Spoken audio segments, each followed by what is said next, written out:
Quick disclaimer before we start here. Yes, I understand that this is last ban list, but I cannot let this tournament data go to waste. So I want to share this with you so you can have an idea of some of the possible builds that you can see for Phantom Revenge.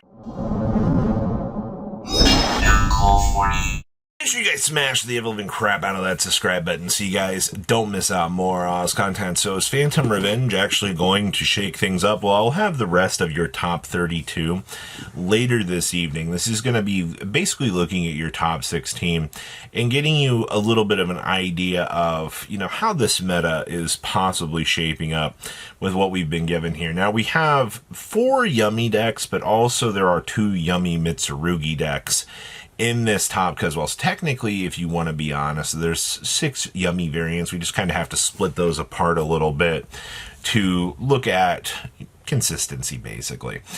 We do have 4 Dragon Tail variants. Now, there is a Hack-a-Hands Dragon Tail variant within the scope of these numbers, which I think is really, really cool to see as a concept. We also do get to see Enya Craft doing really, really well, because we had 2 of them within top 16 themselves. So I think, honestly, that deck is going to be a little bit of a shocker for people. We also had Crystron Canine somehow managing to overthrow everything in this event and actually come to the table as a winner, which is really, really cool. We also have Vanquish Soul Canine, which, honestly, that's another very, very strong competitor. We also had Lunalight action, which Lunalight still is, especially if you're one of the players that knows how to play this deck, I think you've got a very, very good meta chance ahead of yourself with this. And of course, shockingly enough, Fire Kings are still sitting here. Fire King has definitely been more of a rogue challenger as of late. And this deck has honestly been doing absolutely amazingly well on the forefront of things. So I think that's kind of something to consider here is, should you play Fire King as a rogue deck? Evidently so. Let's pass on over those deck lists. All right, so starting things off here, we have our Crystron Canine pile, and yes, we are doing the lock. I mean, why would you not, right? I mean, this is just going to be one of the best options that you can kind of slap down and go with. You've also got the triple Noroi. I mean, Noroi being your starter to bridge on in to the Scrap Recycler just works out so very, very well.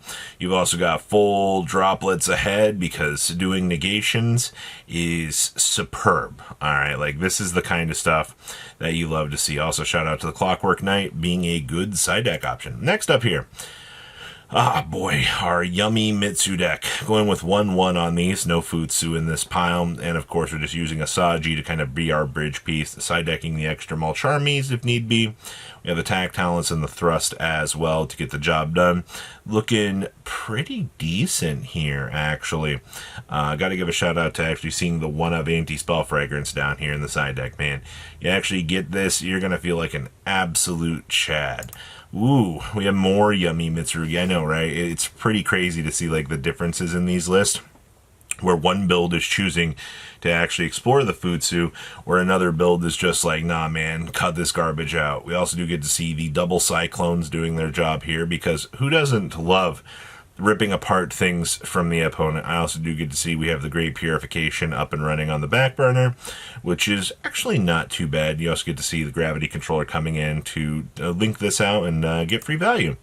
Oh, I see we have a Yummy deck actually playing the Deltas, the Gamma, and the Driver. I guess having that spell negation is deemed pretty important, especially when you're kind of playing around in some of these format events, because, you do have issues. Also, Apophis and the Swamp Deity here with Trap Tricks. That's definitely an interesting tech choice for sure.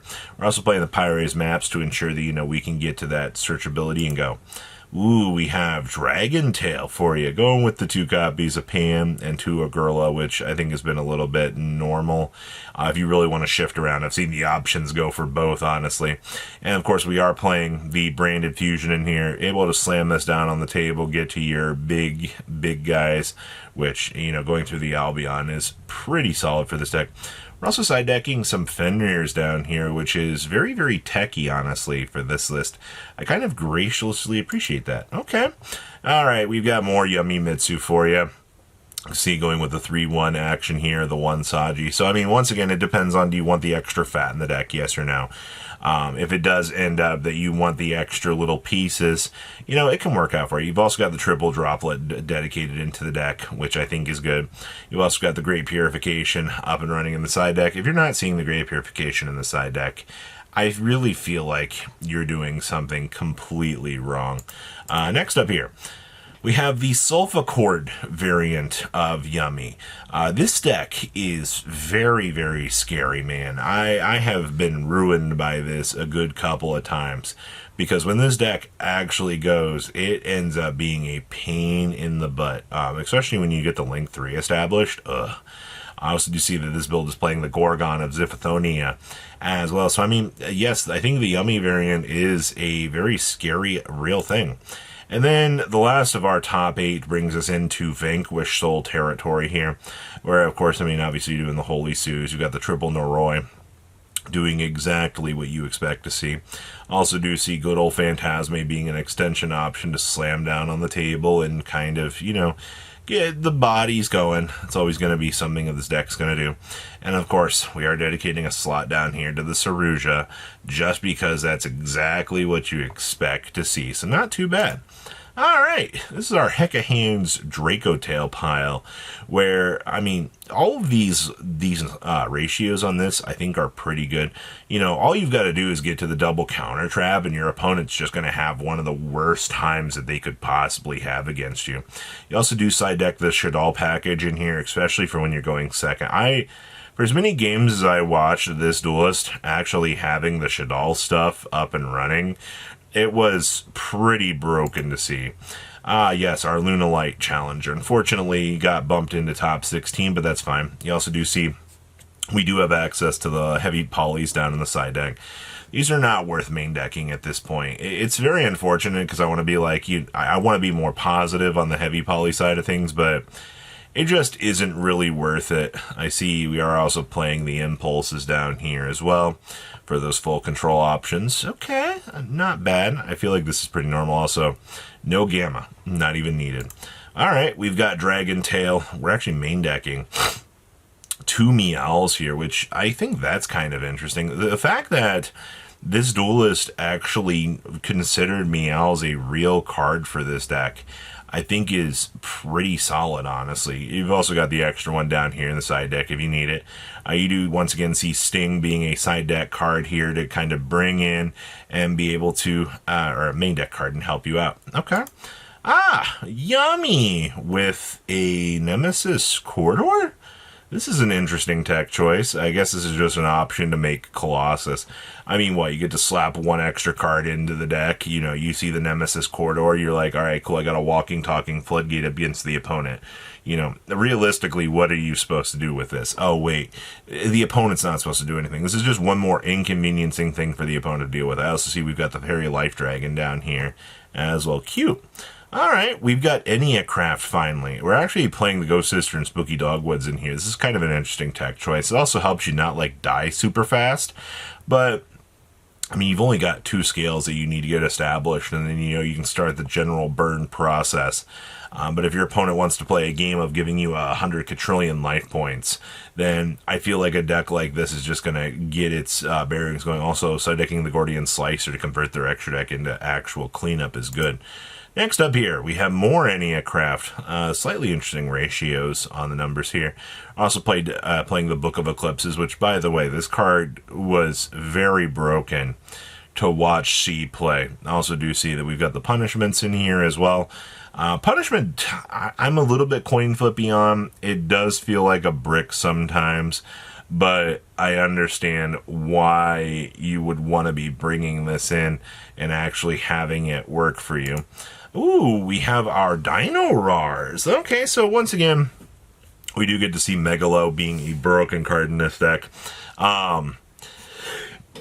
Shout out to the Megalo, man. Oh, man.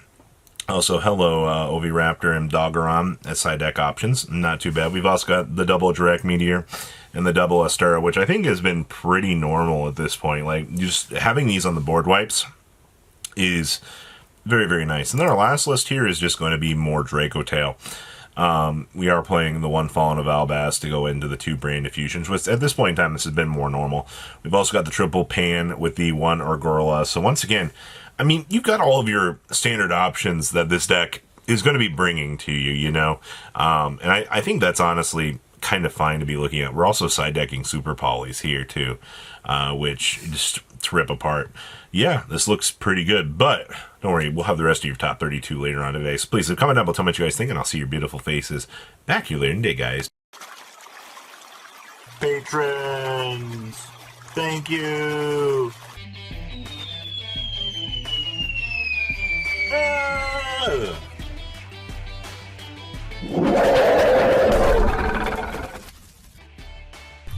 Thank you so much for watching. Check out these other videos.